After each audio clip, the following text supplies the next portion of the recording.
Hello friends, स्वागत है आप सभी का हमारे यूट्यूब चैनल से ज्ञान पर।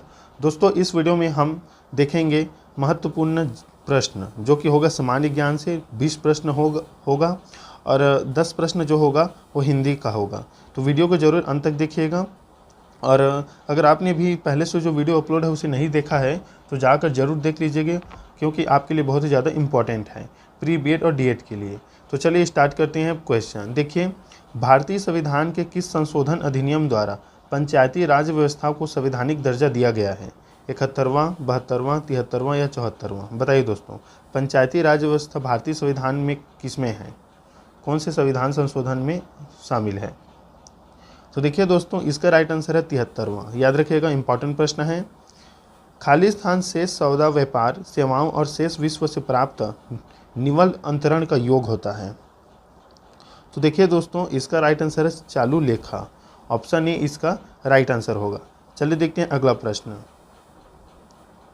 सरकारी कर्मचारी द्वारा प्रदान की गई सेवा सहित किसी भी क्षेत्र में असाधारण और प्रतिष्ठा सेवा के लिए निम्नलिखित में से कौन सा भारत का दूसरा सबसे बड़ा दिया जाने वाला नागरिक पुरस्कार है? पद्म भूषण है, परमवीर चक्र, पद्म विभूषण या भारत रत्न? बताइए दोस्तों। तो देखिए, पद्म विभूषण जो है भारत का दूसरा सबसे बड़ा दिया जाने वाला नागरिक पुरस्कार है। याद रखिएगा, ऑप्शन सी इसका राइट आंसर होगा। जिन वस्तुओं का साथ साथ उपयोग किया जाता है उन्हें क्या कहा जाता है?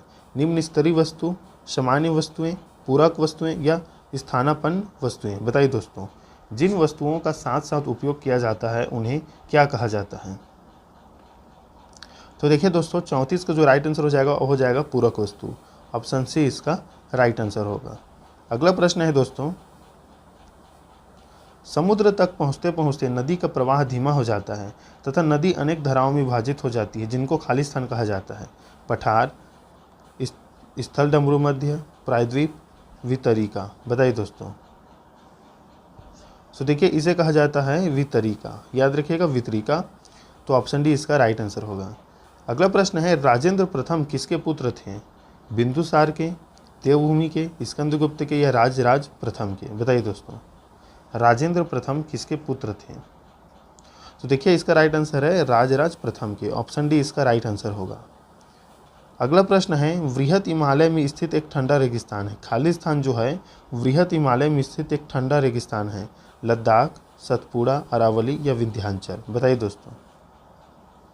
तो देखिए, हिमालय में जो है वो स्थित ठंडा रेगिस्तान है लद्दाख। लद्दाख को ठंडा रेगिस्तान कहा जाता है। याद रखिएगा। अगला प्रश्न है दोस्तों, जनरल डायर जो जलियांवाला बाग नरसंहार का दोषी था किसके द्वारा मारा गया? हसरत मोहनी, वीर सावरकर, उधम सिंह या जतिन दास? बताइए दोस्तों, जनरल डायर को किसने गोली मारी थी? तो देखिए, इसका राइट आंसर है दोस्तों उधम सिंह। याद रखिएगा, ऑप्शन सी इसका राइट आंसर होगा। संविधान की प्रस्तावना में भारत को क्या कहा गया है? तो देखिए, संविधान की प्रस्तावना में भारत को सर्वसत्ताधारी, समाजवादी, धर्मनिरपेक्ष, लोकतांत्रिक गणराज्य कहा गया है। बहुत ही ज़्यादा इंपॉर्टेंट प्रश्न है दोस्तों, पूछा गया प्रश्न है।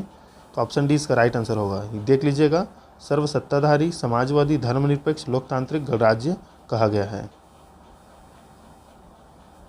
संविधान को किस धारा के अंतर्गत कोई भी व्यक्ति मूलभूत अधिकारों के हनन का मामला सीधे सर्वोच्च न्यायालय में उठा सकता है?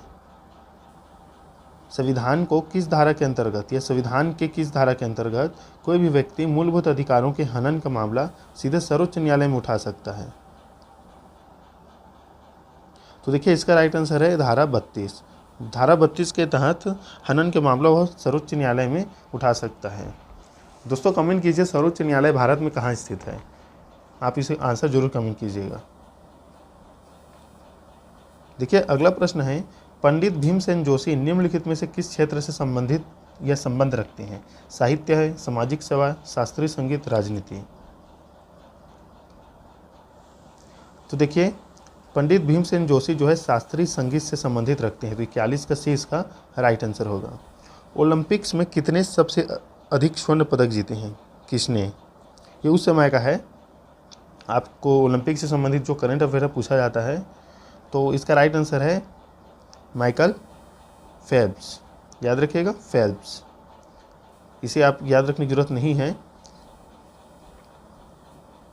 किसी वस्तु की कीमत में परिवर्तन होने पर और उपभोक्ता की आय को इस प्रकार समायोजित करने पर कि वह उसी बंडल को खरीद सके जिसे वह कीमत में परिवर्तन के पहले खरीदता था, वस्तु की इष्टतम मात्रा में हुए परिवर्तन को क्या कहा जाता है? तो देखिए, इस प्रकार के प्रश्न पूछा जाता है तो प्रतिस्थापन प्रभाव कहा जाता है। ऑप्शन बी इसका राइट आंसर होगा। अर्थशास्त्र से संबंधित महत्वपूर्ण प्रश्न पूछे जाते हैं।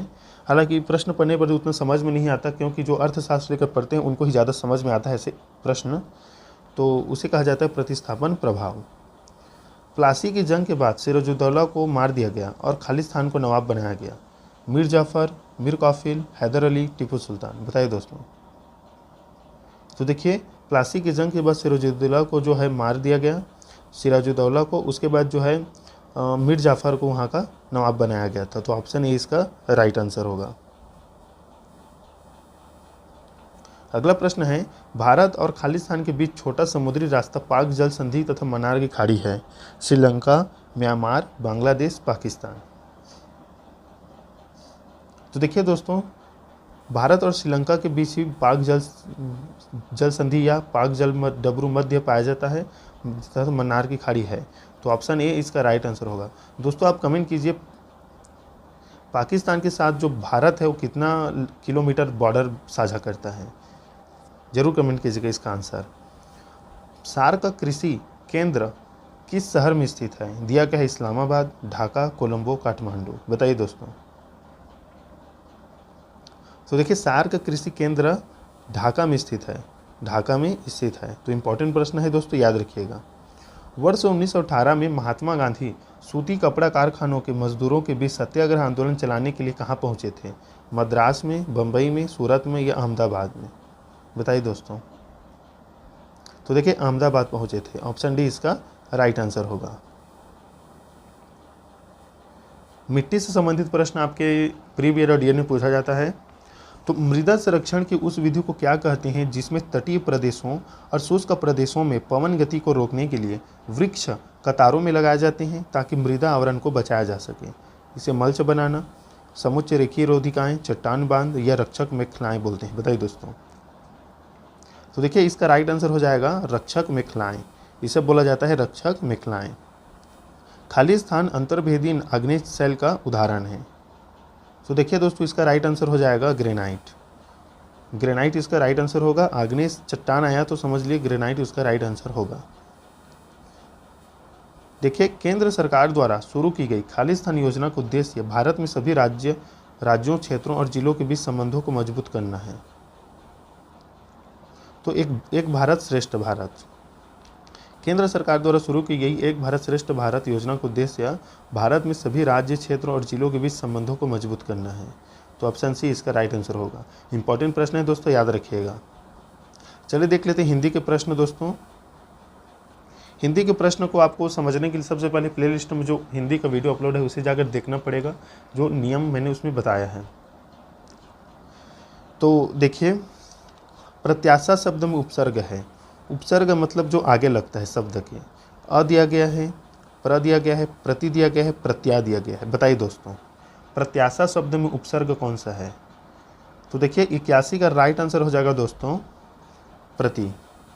प्रति प्लस आशा, तो मिलकर हो जाता है प्रत्याशा, याद रखिएगा। तो ऑप्शन सी इसका राइट आंसर है।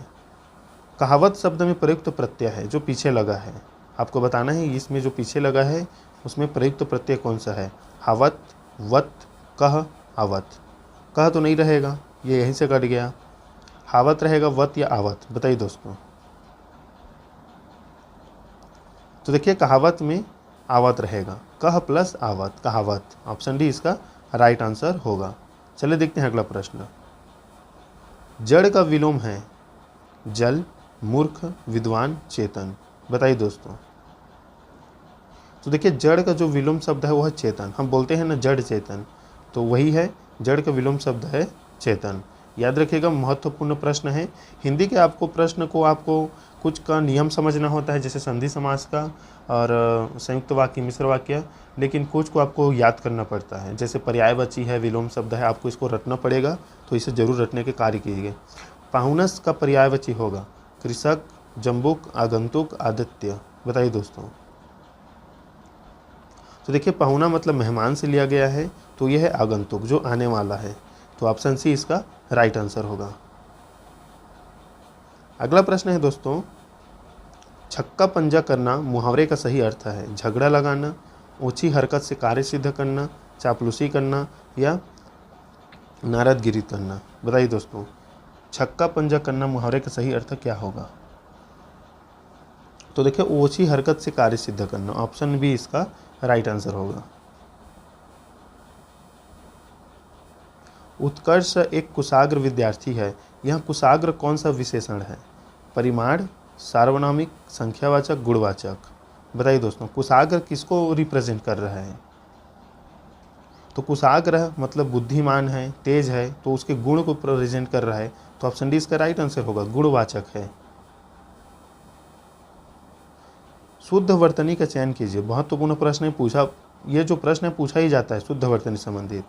दिया गया है कवियत्री, कवित्री, कवियत्री, कवियत्री। बताइए दोस्तों, तो देखिए इसका राइट आंसर हो जाएगा शुद्ध वर्तनी, मतलब शुद्ध शब्द है कवियत्री। याद रखिएगा, तीनों गलत हैं। तो इस प्रकार से स्पेलिंग को आपको, मतलब मात्रा को ध्यान में रखना है। अन्वेषण का शुद्ध संधि विच्छेद क्या होगा? अन्वेषण का, तो देखिए अन्वेषण का शुद्ध संधि विच्छेद होगा अनु प्लस एषण। याद रखिएगा। चलिए देखते हैं अगला प्रश्न, भरपेट में समास बताइए। भरपेट में समास बताइए।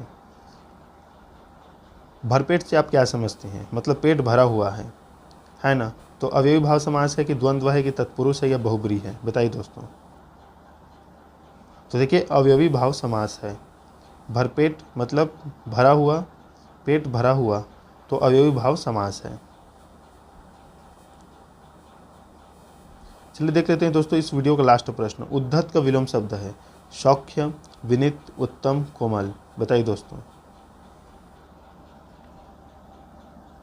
तो देखिए उद्धत का जो विलोम शब्द है वो है विनीत, और बहुत ही ज़्यादा इंपॉर्टेंट प्रश्न है, इसे याद रखिएगा। उद्धत का विलोम शब्द होता है विनीत। तो दोस्तों ये थे इंपॉर्टेंट प्रश्न, और भी हिंदी के महत्वपूर्ण प्रश्नों को लाऊंगा आपके लिए इस चैनल पर, क्योंकि एक वीडियो अच्छे से हो पाया है हिंदी का, तो हिंदी के नियम भी जानेंगे अच्छे से, और एक सीरीज़ में हिंदी का ही हम सामान्य ज्ञान पढ़ेंगे, और बाकी जो वीडियो है उसे बाद में देखेंगे, या जो टॉपिक है उसको सबसे पहले हिंदी को ही हम अब कवर करने का प्रयास करेंगे, क्योंकि हिंदी के जो 10 प्रश्न हैं उसको आपको याद करना भी पड़ता है और नियम भी होता है। तो कैसा प्रश्न पूछा जाएगा ये नहीं पता, क्योंकि बीएड और डीएड का जो सिलेबस है वो नंबर पर जो है डिवाइड नहीं होता, मतलब अंदर के जो टॉपिक है वो नंबर पर डिवाइड नहीं होता है, कहीं से भी प्रश्न पूछा जा सकता है। जैसे सामान्य विज्ञान से, फिजिक्स से ही से पूरा पूछा जा सकता है, केमिस्ट्री से ही और बायोलॉजी से ही पूछा जा सकता है, और कभी कभी पूछा भी नहीं जाता। सामान्य ज्ञान से भी वही है, अर्थशास्त्र से कभी कभी बहुत ही ज़्यादा प्रश्न पूछ दिया जाता है, कभी कभी भूगोल से। तो आपको सभी को साथ में लेकर चलना है कि, और जो ये नंबर डिवाइड है वो तो अलग ही है कि हिंदी से 10 प्रश्न 10 अंक का होगा, रीजनिंग से 30 में 30, तर्क जो है शिक्षण रुचि में 30 प्रश्न है 30 अंकों का, और अंग्रेजी का 10 अंक का आता है, सामान्य ज्ञान का 20 अंक का। तो इस प्रकार से तो डिवाइड होता है, लेकिन अंदर के टॉपिक डिवाइड नहीं होते हैं। तो इसके लिए हम हिंदी को एक सीरीज़ ग्रुप में चलेंगे और हिंदी को पूरी तरह से समझने का प्रयास करेंगे। तो मिलते हैं नेक्स्ट वीडियो में दोस्तों, तब तक के लिए धन्यवाद।